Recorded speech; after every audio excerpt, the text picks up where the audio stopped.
Welcome to Boatcast, a podcast on a boat. The whole idea of this podcast is we float with the stories. This is a part of a larger show which is called Amphibian Aesthetics, which is brought to you by Ishara House and Ari Archives, and generously supported by Muziris Heritage Projects. And today, we have on this route, on the old Muziris route, and which brought a lot of trade, there were also some underlying things which were oppressive, and we should talk about them too, the undercurrents, right? Which nobody speaks about. And with us is Professor Sanal Mohan. Sanal Mohan? Yeah, that's right. You got it right. I got it right in the first time. He is a former professor of history at the Mahatma Gandhi University. His areas of specialization include colonial modernity, social movements, and questions of identity, Dalit movements, and Christianity in India. He combines history and ethnography in his research, right? Yeah. And but today we are going to talk about a book he has authored, which talks of modernity of slavery, right? Yeah, that's true. Yes. And struggles of caste, inequality, and colonial Kerala. And it's a seminal work. It has garnered a lot of interest worldwide, and I have spoken little with Dr. Mohan. I have read a bit of his work. I'm going to actually dive in like a student, and I told him that, and he humbly agreed to humor me. But his work, when I read, made me contemplate a lot of things which we do not contemplate about. So, welcome, sir, for agreeing, first of all, in such a short notice to agree to come to our show. And because this is important, we will take it across the world and what work you have done. And you said you had heard about Ari. Yeah, great. Thank you very much. Very happy to be with you this morning. Share kind of ideas that I have about this question that you have rightfully raised. Yes. And I think, as you said rightly, although we talk a great deal about the spice trade and all that, as we just now, rode through this historic route, spice route, as you would put it, we don't hear so much about, for example, the humans that were traded along with these spices. We know only the aromatic spices and their captivating histories, but not the really captivated humans who really experienced the other dimension of this international trade. Therefore, I think it's wonderful talking about that. Wonderful in the sense these are, in a way, sad stories, but the way the historians, social scientists today recall, it gives us immense opportunity to create a certain kind of critical history and social science. So therefore it is wonderful. And not the other, the huge human cost, emotional ruptures, breakup and all that. So that's how I look at it. Yeah, because history glorifies the hero, glorifies the good things.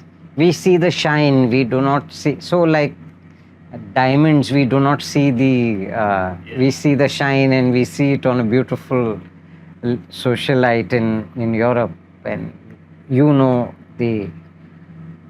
the atrocities committed for Absolutely, yeah. So that is one of those, I would say, the treacheries of history. That's the word which easily comes to my mind. It actually covers a lot. It doesn't allow us to see how really things took shape. So, and therefore, it's always imperative that we really explore this and bring up the real histories of that. That is basically to have a critical understanding of the way the human history passed through, and not to denigrate whatever people think of as the great stuff that historians and history is all about, but for us to show how these things really happened. And as you pointed out, those things are seldom seen in textbooks. Now this is not directly connected with this, but if we scan the history textbooks taught in India, all these revisions are going on today.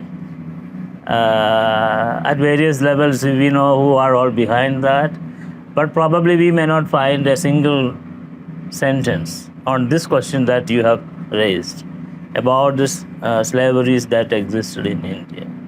People don't talk about that. Let's go back a Yes. bit to what the world thinks about slavery, and then come. So most of the world and the common understanding is the penchant for sugar and the taste of sugar, Yeah. and the sugar plantation, especially in the tropics, Yeah. needed workforce, and Europeans started enjoying sugar. So, but from what you say, so the world knows about sugar plantations, and but here you were saying the spice route also created a slave trade and a slave system, oppressive system, a treacherous system, but definitely a system. So tell us, because this area doesn't have too much of sugar cane, Yeah. though it. Yeah, that's actually very interesting stuff. See, this wonderful singer, Harry Belafonte. Harry Belafonte, yes. He actually has his in one of his songs. He talks women cutting cane for the family. Yes. Yeah. Yes. And he actually talks about people raising this heavy load as sun rises, and when sun goes down, they look for repose. So this is the Caribbean kind of tunes dancing on his tongue, and that has really thrilled generations of people who listen to him. And that will take us to, for example, the question that you raised. Sidney Mintz, who wrote this fantastic book, Sweetness of Power, which is a history of sugar cane cultivation, which has used slave labor, the labor of the enslaved Africans, and who bled to create these fantastic white grains of sugar, and then which has sweetened, as you said, the European tongue. Now that actually, what is behind that? The whole histories of blood and sweat of these people. And so for the Atlantic's world, this had a huge histories of oppression that created the sweetness of the sugar. And we also have in India, for example, historian Shahid Amin talks about the Gorakhpur area, the UP, the sugar cultivation and the laboring processes and so on, the kind of exploitation. Now, as you said rightly about the southwestern coast of India, as we pass through this area, well, we don't have that sort of history of sugar production. We had sugar, but of a different variety, which comes from jaggery and all that. But here in the agricultural sector, especially on the Kerala coast and the interior, the agricultural production was done by the enslaved laborers, and the history of which actually precedes the arrival of the Europeans. So this labor was used in the production of wetland rice, and also the dryland farms where all this stuff have been produced. But we really do not know the exact manner in which the large-scale production of these spices took place. Although we know about the spice trade, there is a lot of data on that, but we don't have that much, data as far as the real production of these aromatic spices are concerned. But let's assume that although some parts of it could have been collected from nature, there did exist cultivation, and that cultivation used human labor, and it's quite likely that it was the enslaved labor which was used. Now that will take us to the first part of your question, to talk about a global history of slavery. And people have been, writing about this. Historians and social scientists in Europe and America, they have been writing about the classical, histories of slavery, or let us signpost it as the histories of slavery in the Greco-Roman world, the ancient world I'm talking about. So there is a definite kind of history, critical histories of that kind. And the other histories have been of the histories of the modern forms of slavery that existed in the U.S., particularly in the southern region of the U.S. and in the Caribbean and so on. And then we have this huge theater of slave labor in the southern part of America. It's like Brazil, for example, or the Potosi mines of Bolivia. So we can name these places.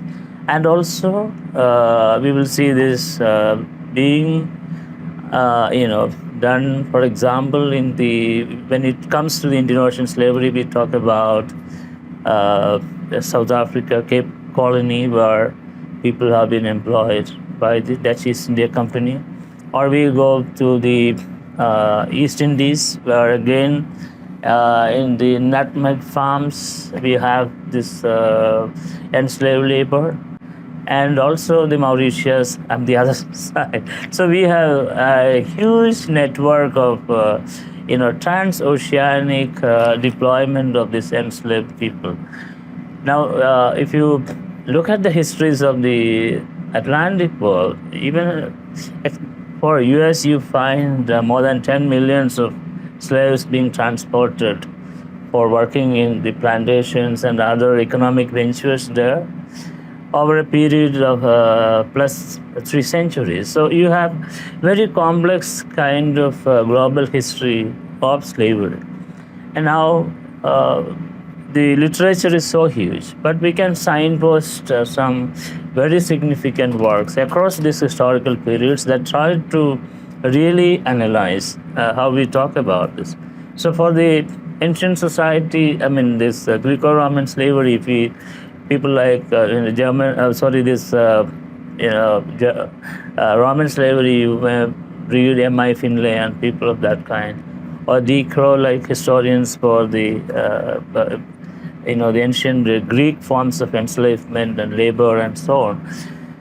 Now, and for the rest of the period of European experience of slavery, we do have a lot of people who worked on this question. And not to speak of, the modern form of slavery in American South and also the Americas. Now, that apart, I'm just drawing your attention to this whole debates of that kind. Yes. We do not have, as you have been asking, we do not have so much of, really deeply engaging histories being written in the context of India. And I think that's a major problem. I'm not saying that there are no histories at all. There are histories, but we still require a lot more research in this particular area. So I will just give a very short picture of what is existing in India. Now, so some of this, in fact, as you said, when people have been talking about slavery, generally they thought, oh, this is not our problem. This is the kind of stuff that scholars in India would say, historians in India would say. And as I said, they don't teach in schools or colleges about it. They would say, oh no, we don't have slavery at all. And whatever slavery it was in ancient Rome, Greece, and the rest of the slavery in America and all that. Well, Indians are so good, nice guys. That's what I thought. We are nice guys and we never had this kinds of stuff. But in fact, that's not the case. This is what we realize in a very tragic way. We realize that slavery has been here, and therefore it begins. See, the very interesting part of it is that in our context in India, it begins not in the modern times. So it takes us back in time to the ancient Indian society's formation. So we have definite references to enslaved humans in the post-Vedic age, or even I think there could be some references to the Vedic society where you have this sort of unfreedoms, people who were, whose freedoms have been restricted existing there.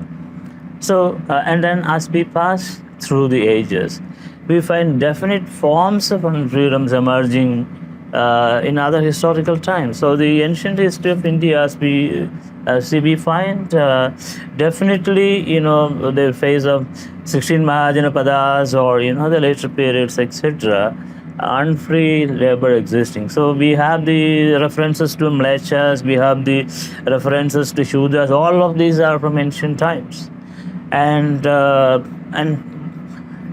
segment of society who were engaged in very useful work, basically, who produce food for these thousands of people or millions of people, they were enslaved. So, but they are not being referred to as, enslaved in Indian history. But when I started my studies, I checked the existing literature to see what sort of references are there. So, in fact, there are a lot more references on enslaved people who were engaged in extremely useful sectors like those who were producing food, those who were producing commodities, whose labor was used in, setting up, whatever roads where they are constructing roads or constructing public works of that kind, or, constructing buildings, palaces and all that. You name all this. You have these people who were enslaved, providing their labor and so on. But their existence have been denied. And so possibly, you have this people engaged in different kinds of work are referred to in different terms. They were a segment of the, the sort of untouchable communities and so on, whose labor they were appropriating, but not referred to as, this, not referred to in this particular category, but they definitely existed. But then we get real references to slaves in ancient Indian context. And a scholar like Devraj Chenan studied this. So he has this very interesting book, Slavery in Ancient India, where he talks about how enslaved people existed, creating all this stuff.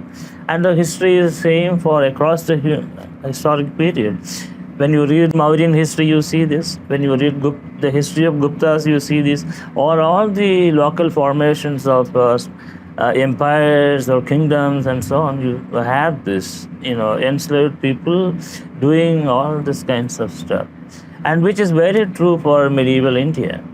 So you read the histories of Mughals or post-Mughals or the other contemporary political rulers of India, various parts of India, who were contemporaries of Mughals. You find in all this, under all these kingdoms, in all these regions, no matter which part of India you are looking at, you find unfree labor existing. You find slaveries of different kinds existing. So therefore, we really need to bring up this.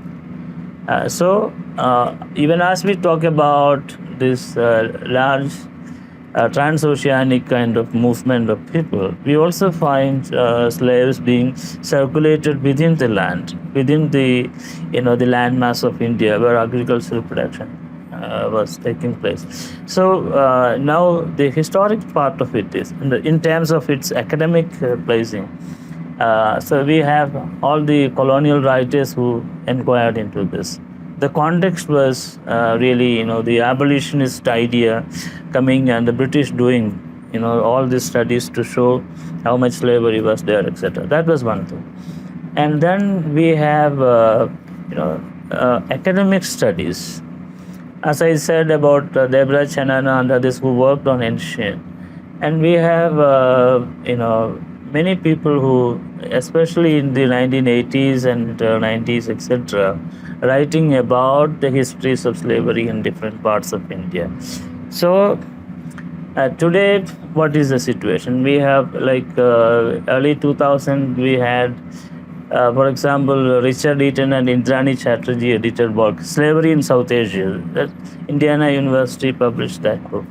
And that book is in fact dedicated to all future historians of slavery in South Asia. Yeah, really, in fact, that also include people like us doing some stuff in this particular area. So here you have a big dedication. That's basically inviting the future scholars to undertake a lot more research in this area. And we have many scholars, writing about, in fact, some stuff which I shared with you by Ananya Chakravarti and all that.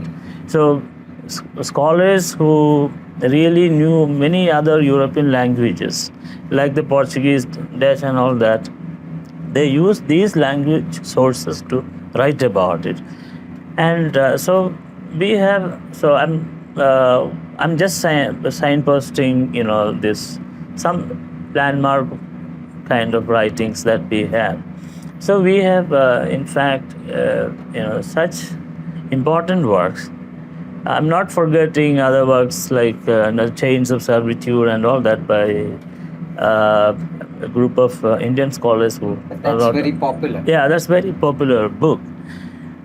So we have a kind of historiography of this, so which actually works against all this forgetfulness as far as slavery is concerned. So then there are other scholars like Gyan Prakash and others who talked about enslaved labor in Bihar and so on.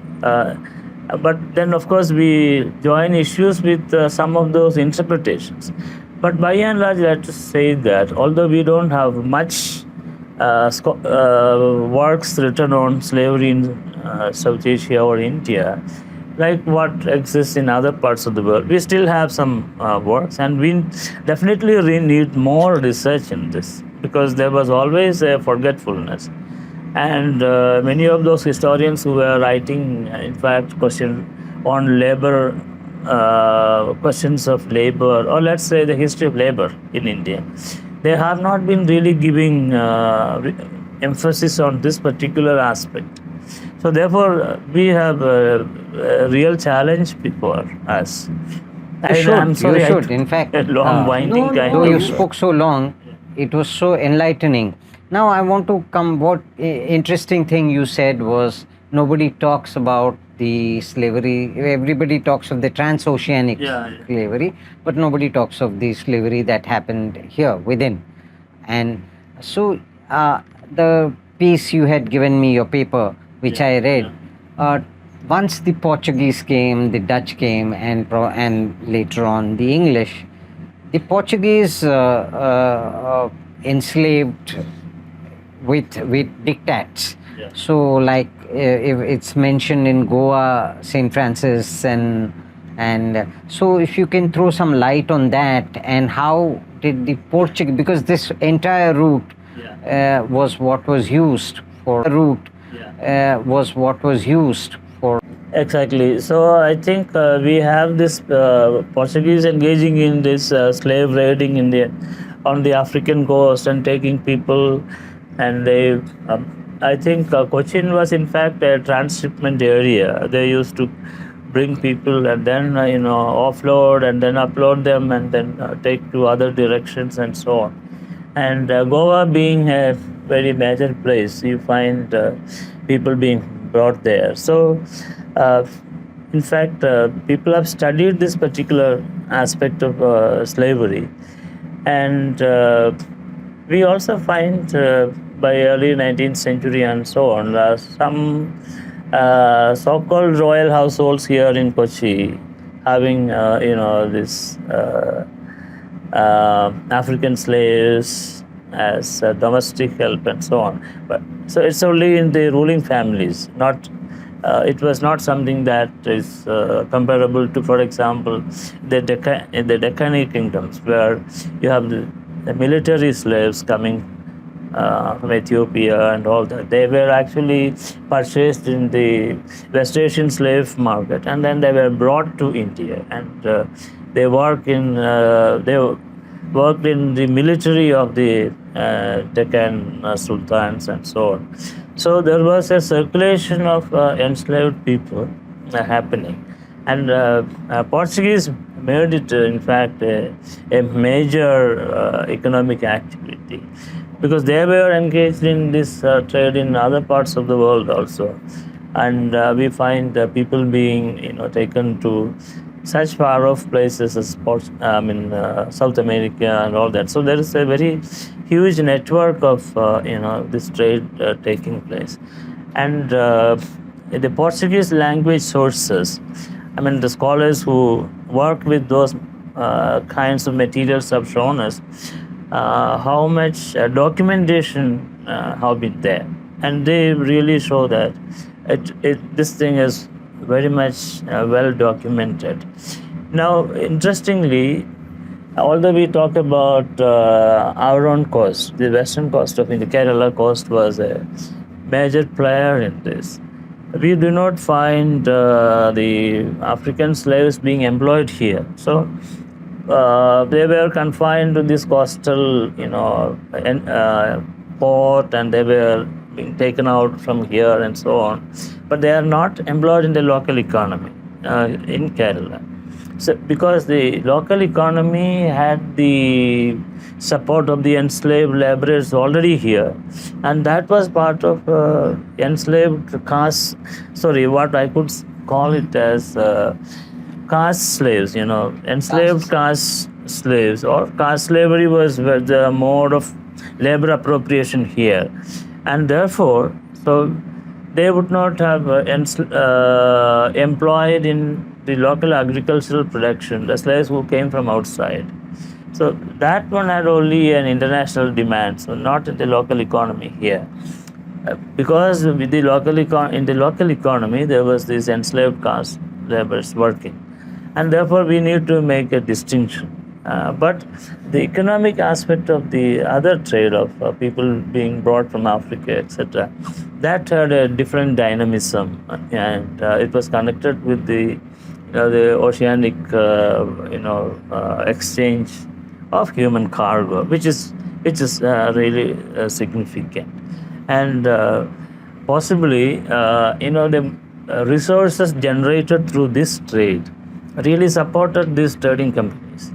And now, in the context of say the Atlantic slave trade, people have explored how much was the extent of capital accumulated by selling this human cargo, and how it really helped the industrial and economic transformation of the UK and all that. So this during the colonial period, when America was under its control, and the slave labor induced economic production, and then the accumulation of the surplus generated through this economic activity, all this have been studied now. And I think we need, some people have been talking about the resources generated and so on, the capital accumulated through this trade. So if we really look at this, I think it's really significant that our research should focus on the accumulation made possible by the trade in humans, which I think is very, very significant. Although people talk about that, we will see when we just read the history of slavery here when the Dutch East India Company comes. So there are thousands of people, involved in. I mean, thousands of enslaved people being traded. But of course, it's not as big as you see in the Atlantic slave trade, where millions get exchanged, as commodity.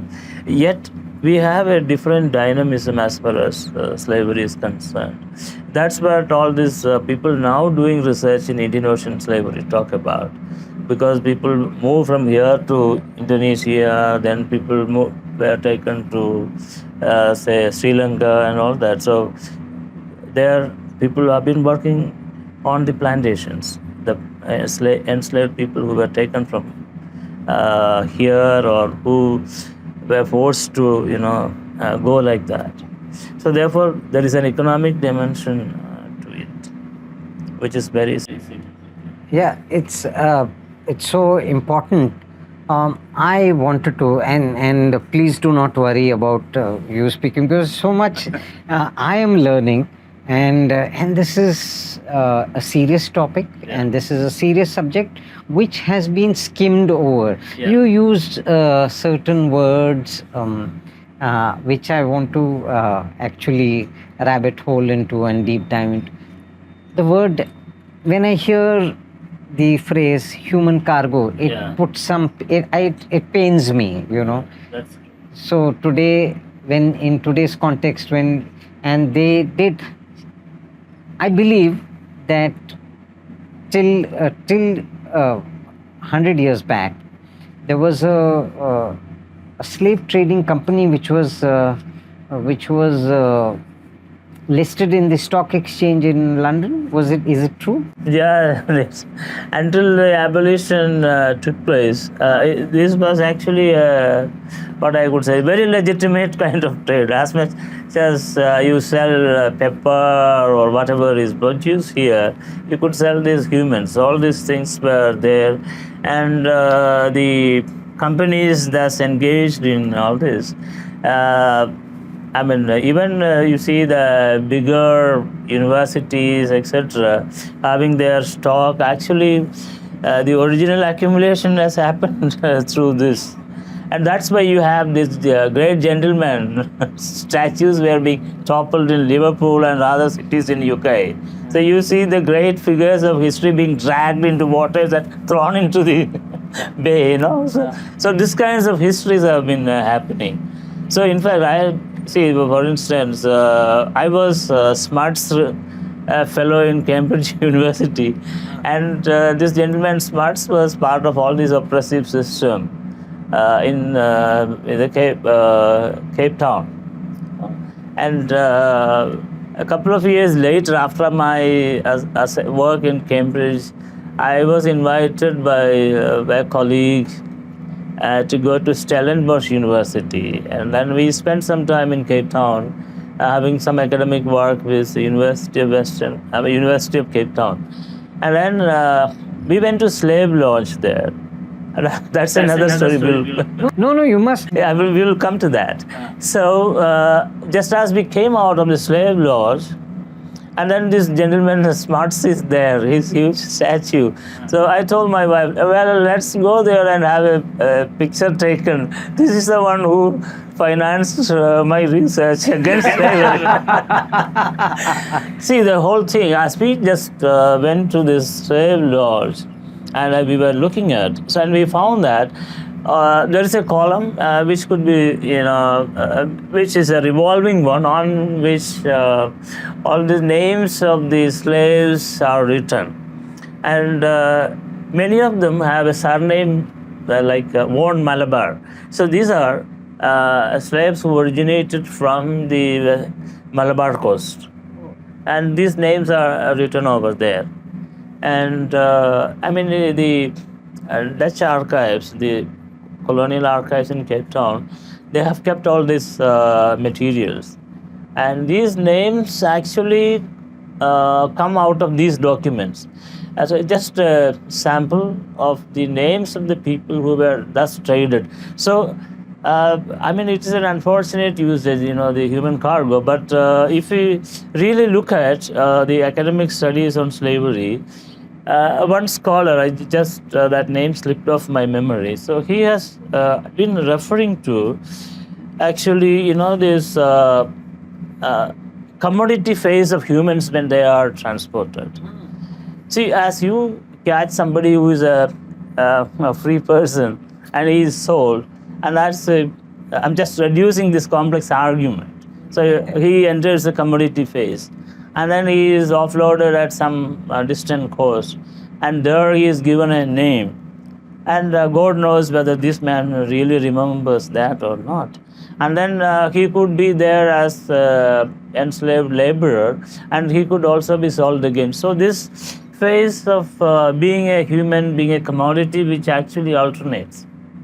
And this, in fact, a very tragic thing, but it has been happening, and it was part of the histories of millions of people who were sold like that. So therefore, as we talk about this whole history, we need to definitely look at this also. Now, for instance, I connect this with the system that prevailed here in our part of the world.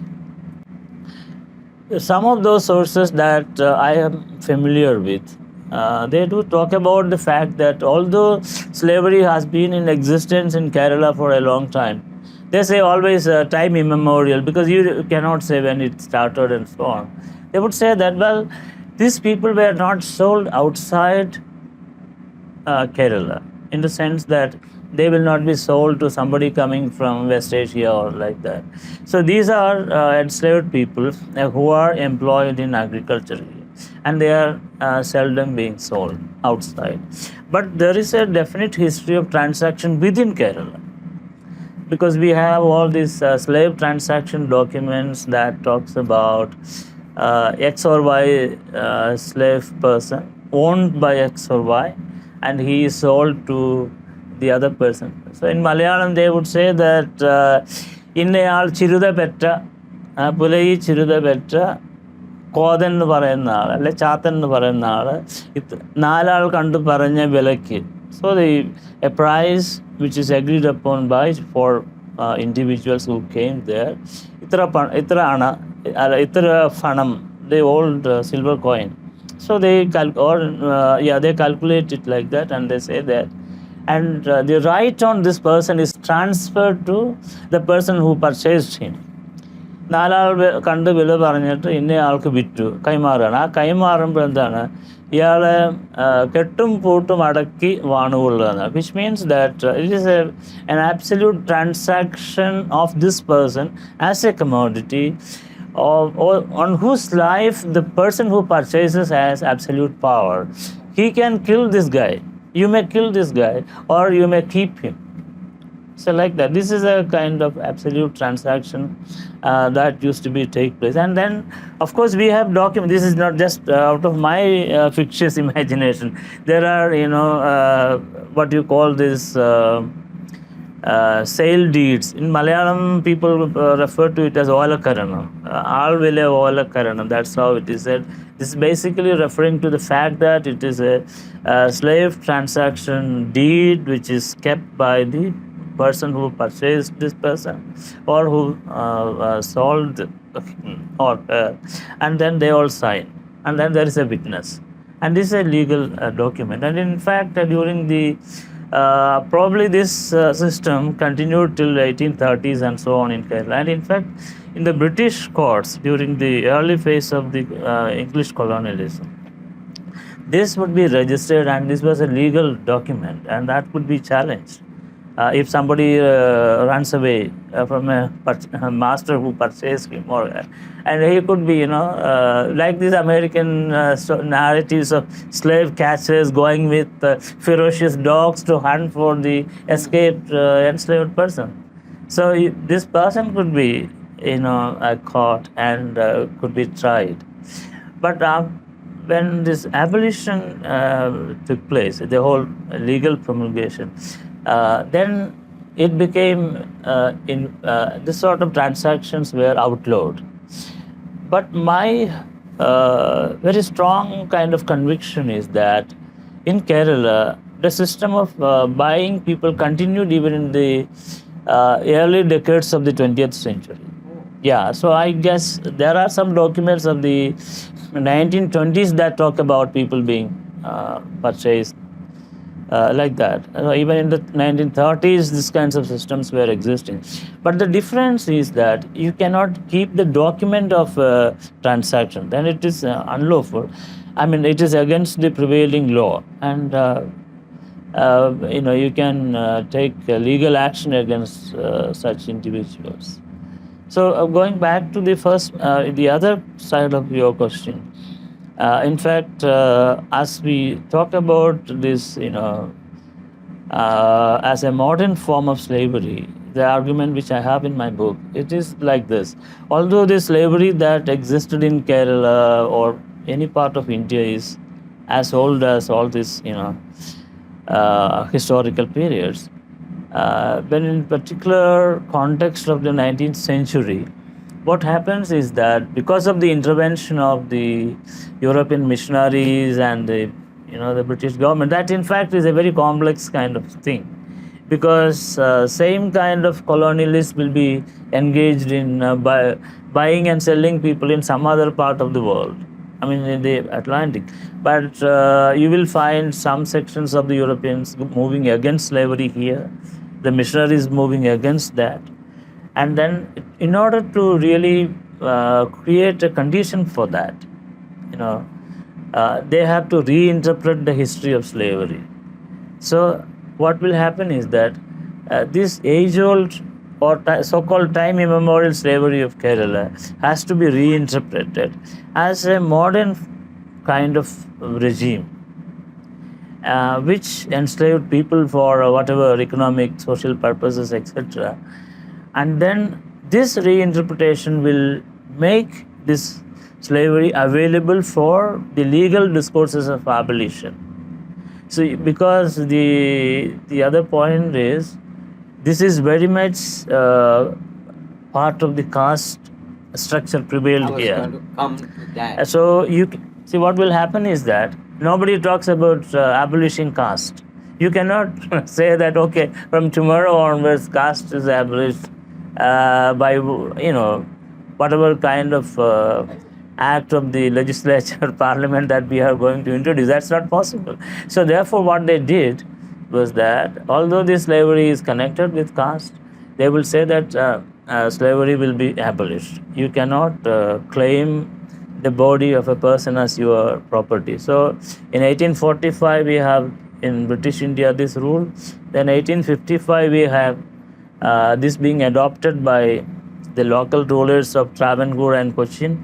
And then in 1862 or 65 there was another law which really made it a criminal offense to have any kind of transaction. So we have, before that, in I think around 1819, there was a law by which some segment of the enslaved people became relatively relieved from, what you call this forced labor in agriculture and so on. But the large majority of the what you call this today's the major Dalit communities of Kerala, they continued to be enslaved. So you need to connect it with caste. So in your paper, Yeah. you were mentioning that lower castes in Goa, lower castes in other parts Yeah. of India were affected by the same, and they were moved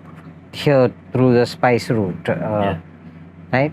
Yeah. So could you throw some light? And also you said that there are some references to Siddhis who come. Did they come as slaves, or they came as traders, or did they come as military? Yeah.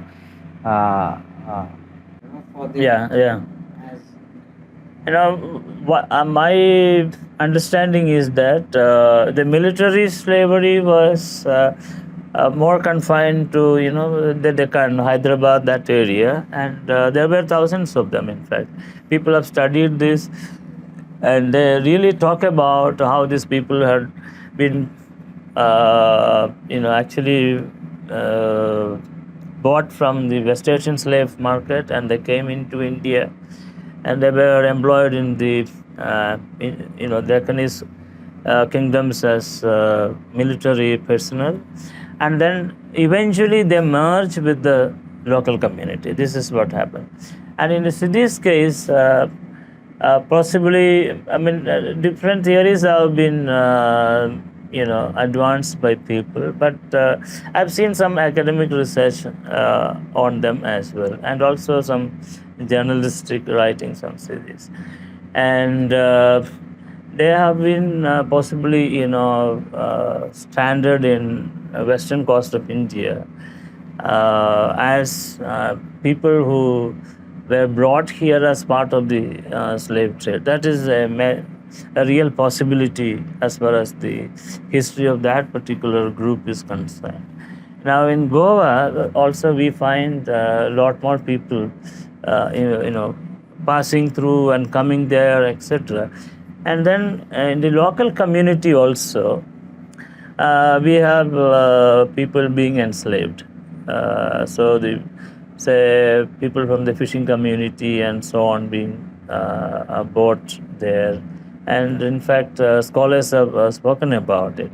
So there is a lot more fluidity as far as this is concerned, because even in the that area, the Western India, Goa, that area, there was a certain kind of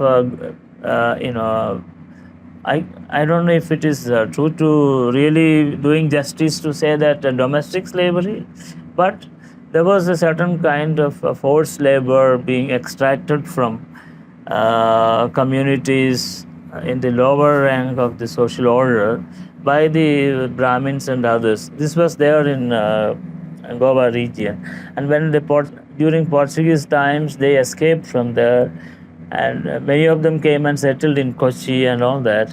And this service caste of Kudumbis in Kochi, they have this history. That's what scholars like Ananya Chakraborty and others have argued. So, and I think that is quite true as well, because we have this kinds of communities settled here. And one of the things is that we need to really do a lot more research to really show these connections. But I think as the documents and documentary evidences stand, there is a good reason to presume that this particular community's labor was appropriated by the Konkani-speaking dominant caste, especially about the, I'm talking about this Kudumbi community. And scholars who studied this have argued that their contemporary low economic status was due to this. This historical kind of enslavement, quote unquote, enslavement that they have suffered.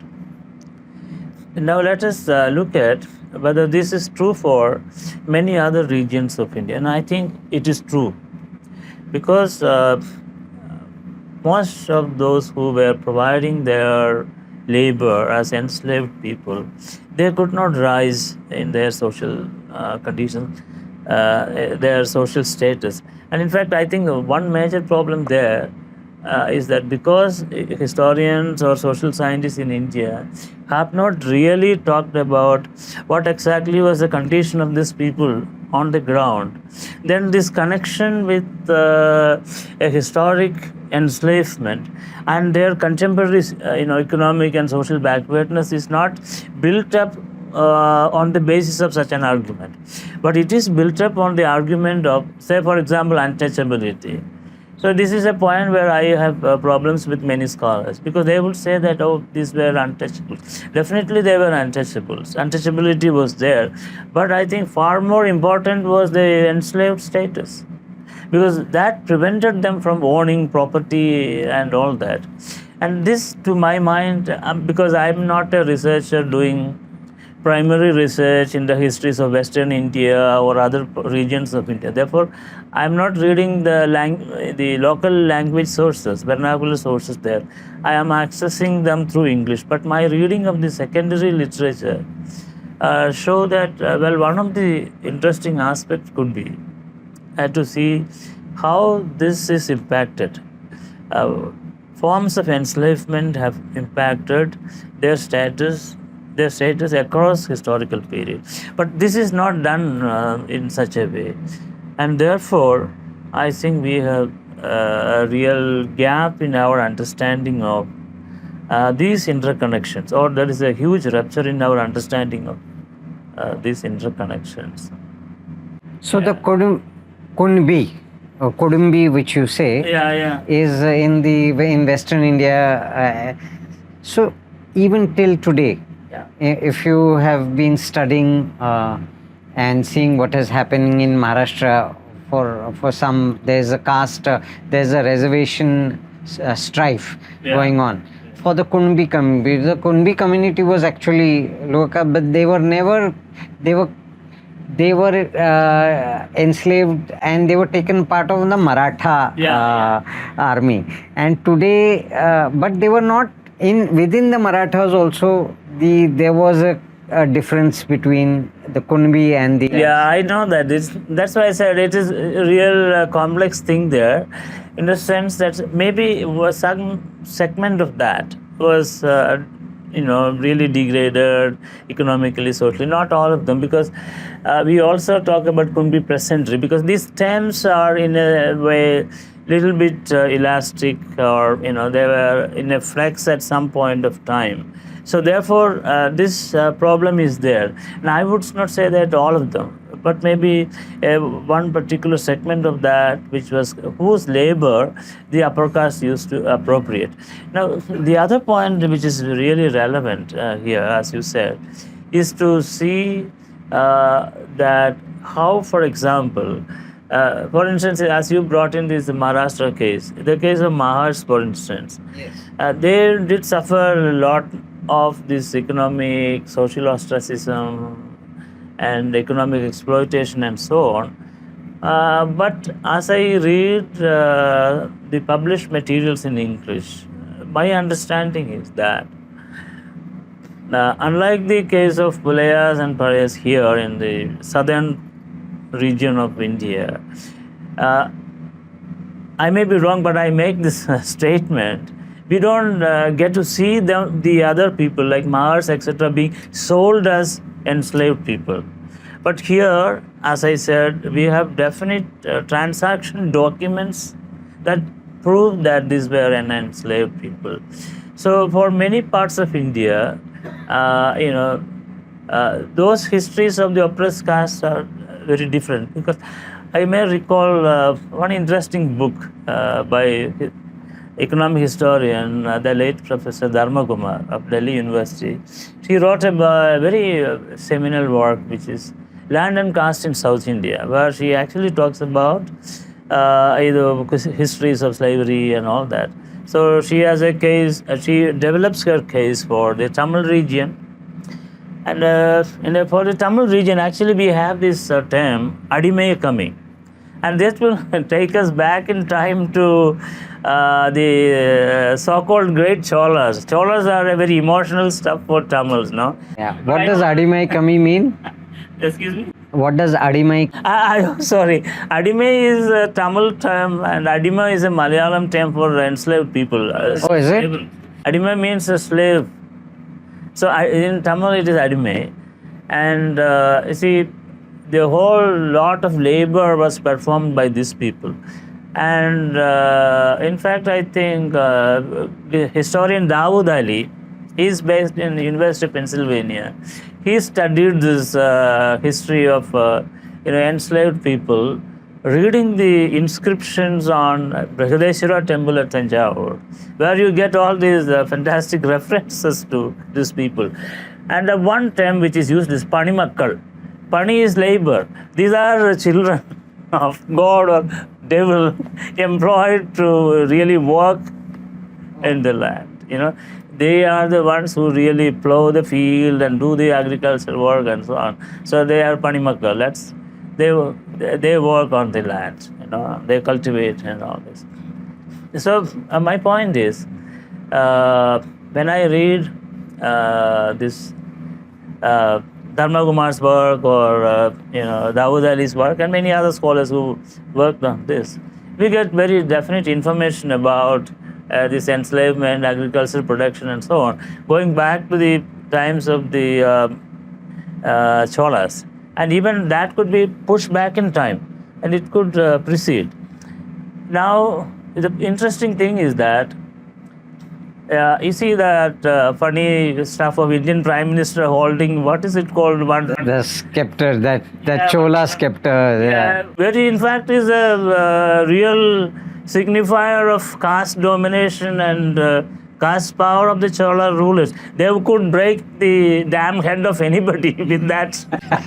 What is it called? I forgot its name. Scepter. It is a scepter. There's a Tamil word for that. But it's also it's got a Hindi word also, and now everything has got a Hindi and a Sanskrit word. Huh? What is it called, sir? Danda. Yeah. So you see that symbolizes the power of this ruler, and rulers never loved their the working population. They were happy to break the head of this person, but not really the fate of them being driven to this such a state. And now this is a very symbolic stuff being installed in Indian Parliament. That should have been burned by somebody. Every time I read about this is the kind of stuff that comes to my mind. Yeah, but this is, and I was talking to Professor Narayanan also about this. Thank you, Professor. You're off camera, but I'm thanking you. I was that scholars like you should be reaching out more to the masses about your work, and we need to see your work more. And this is a failure of our system, failure of us, and to a certain extent, your scholars also have to take blame. I agree with you. Because we and Kerala is much better, at least and you said that there is a documentation of this. Probably the documentation might have happened because of the Europeans, probably, and in the other parts where there was a zamindari or there was this princely estates, and they were like, yeah, these belong to us, why the hell document it? And when they are not of use. Yeah. And I think the other dimension of your question is, this whole idea of document-based transaction of land and, the laboring people living on those lands. That sort of practices have been there for a long time. And now when the Europeans came, interestingly enough, right from the days of the Portuguese, or a lot of books being published now by using the Dutch archival materials, they all talk about this transaction, quite well documented transactions and so on. And that happens during the British period also. Now we have, as you said, this documentation in Malayalam language, where there are definite historical documents existing of these particular transactions and all that. But the point is that although scholars have studied this, like the names of Professor Sharadamani, who did this interesting book on the Pulaya's emergence of a slave caste in the 1980s, and also Professor Kusuman of Kerala University. So people have done some studies, and really we need to follow up on that. And the other aspect of that, more initiative from the side of the academic researchers. I think I fully agree with that. We really need to show that these histories have been there. For instance, in Indian media now, both electronic and print, what is being circulated is the stuff propagated by the government of India and the leaders of this government talking about some 1,000 years of slavery and stuff like that's all nonsense. In fact, you see, they don't talk about what has been happening to so-called mlechas in the ancient society, what has been happening to huge numbers of the enslaved caste in various parts of India. That's what real slavery has been. It's not that Mughals came or Deccani Sultans came. They were that's of a different scale of political history where these people were ruling India or North India or whatever. So they had their politics. But here, whoever has ruled, you find huge numbers of enslaved castes across India who were engaged in agricultural production, commodity production, in fact, who did the most valuable aspect of economic production, surplus production, producing food and wealth. This is what any empire will be depending on. And who had enslaved these people? So this question has to be raised.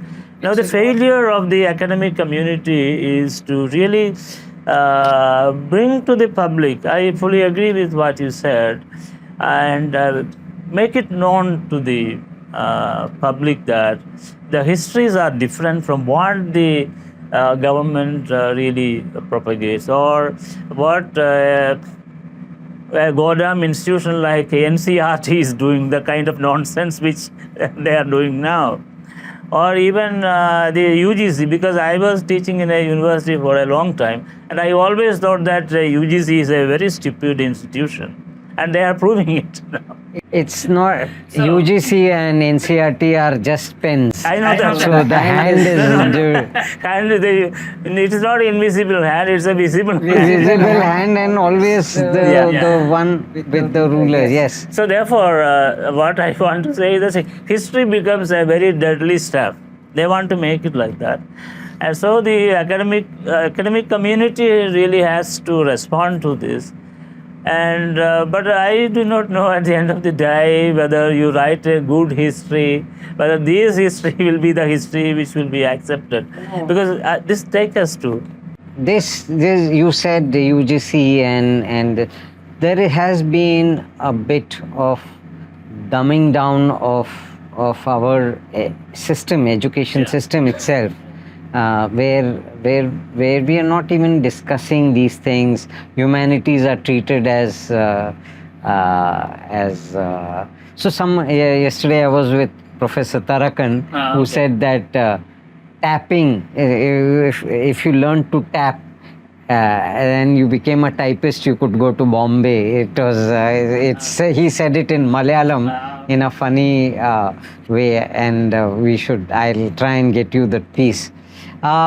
Now, lastly, and most important part of this, and this may have happened within India itself,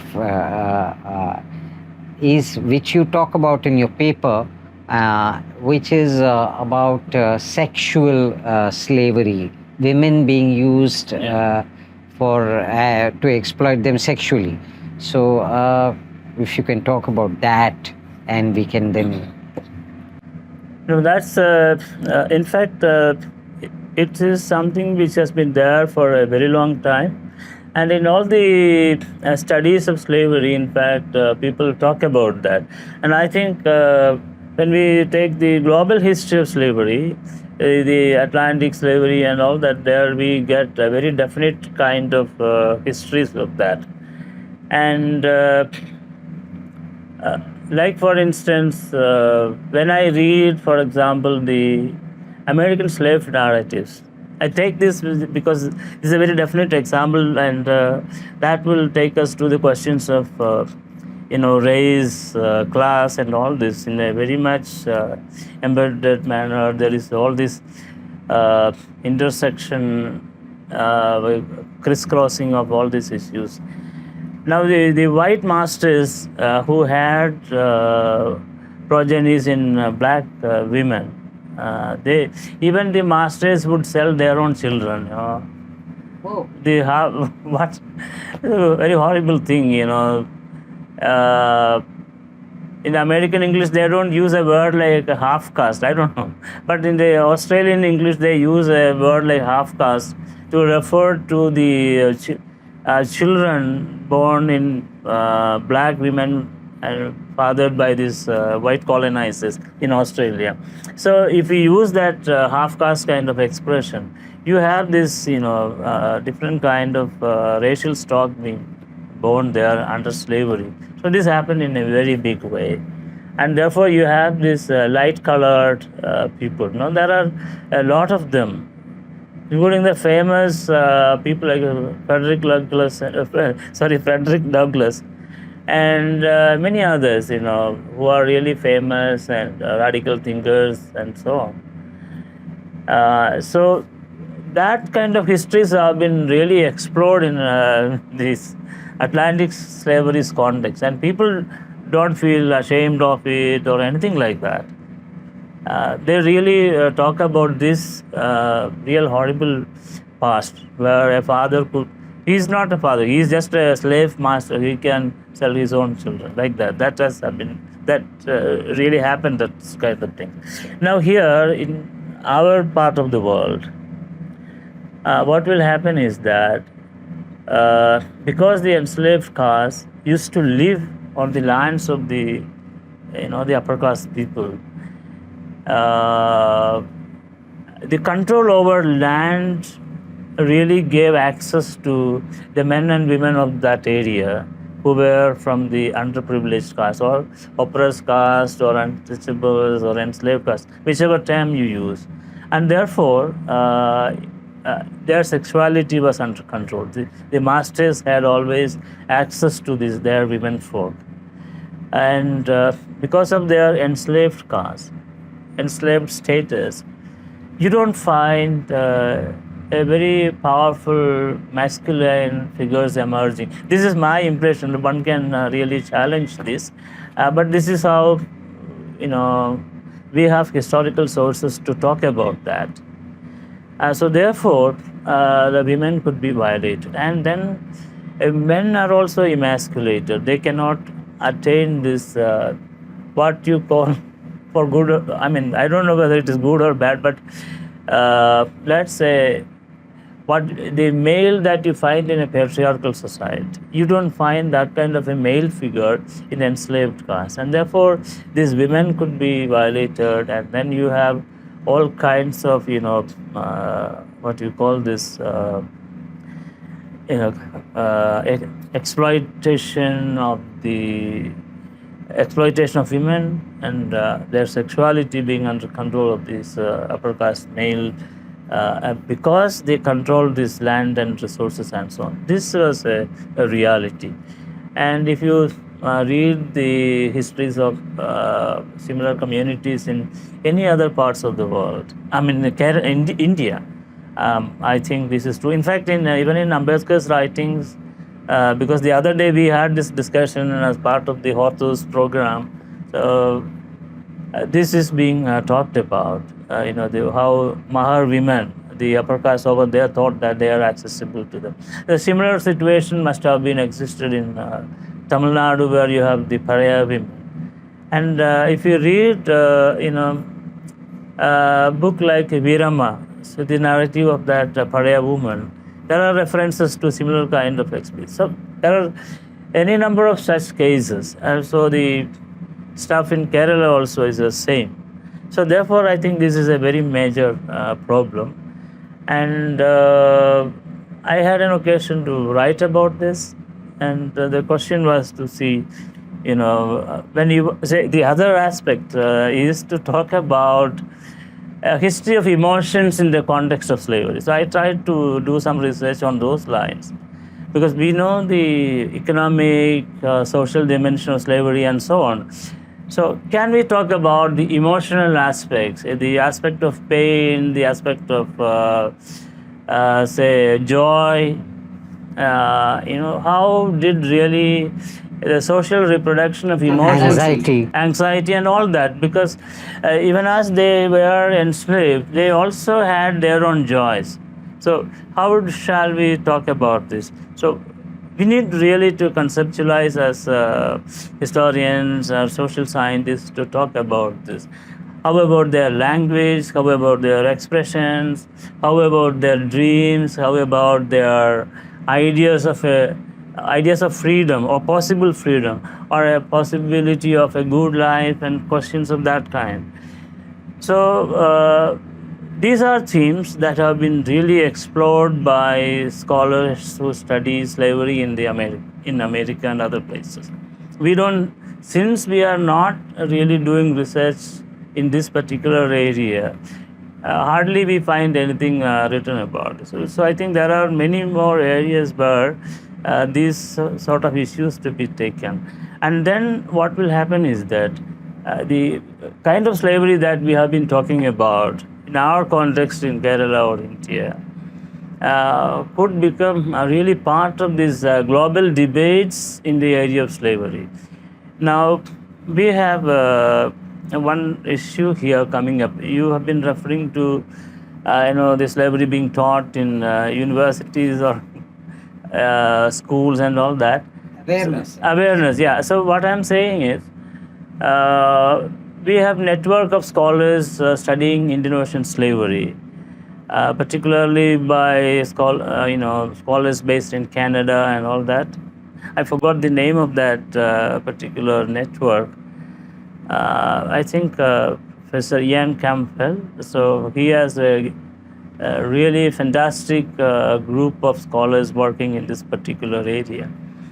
And interestingly enough, I attended one of their webinars last year, and there were scholars participating in that program from US.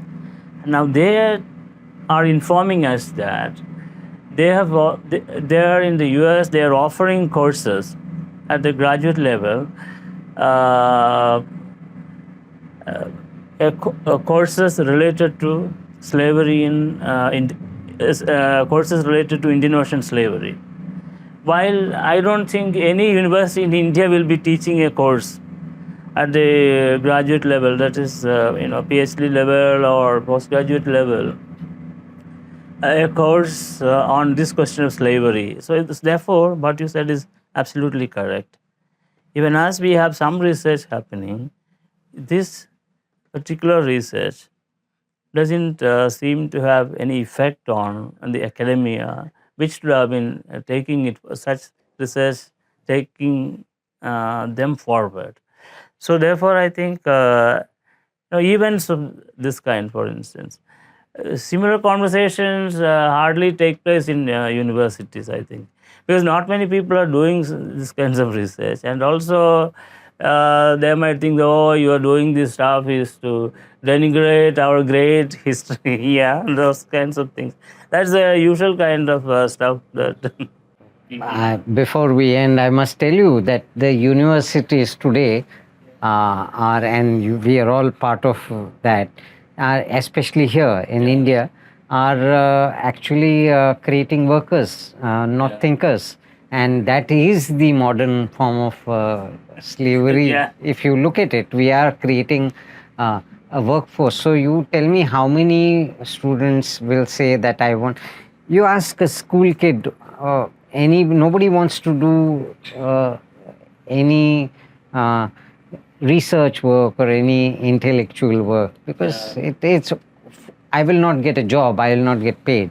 And today across the world, we are being research work is being funded less. And so thank you so much, Professor Mohan. And before we end, now this calls for another book, The Emotional History of Slavery. That's a book you should write because that's something we need to read.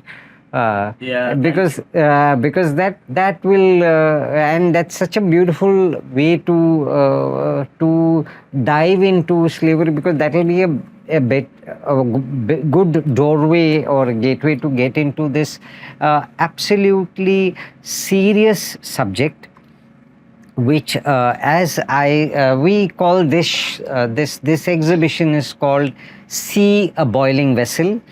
and this is the second edition of it, and this is actually a boiling issue. And this is and you said that it is through the Indian Ocean and through this trade routes that this happened. So we are looking forward to your book, and please expect a call from me for another talk, because we haven't we have limitation of time. It's never and it's I need more. I feel like I'm not satiated with, there's so much knowledge here, and we will do another show and another, because I have read his other work. I had prepared a questionnaire, and which I couldn't cover at all, because there is so much more to ask. Yeah, I think I'm sorry. You should have restrained me.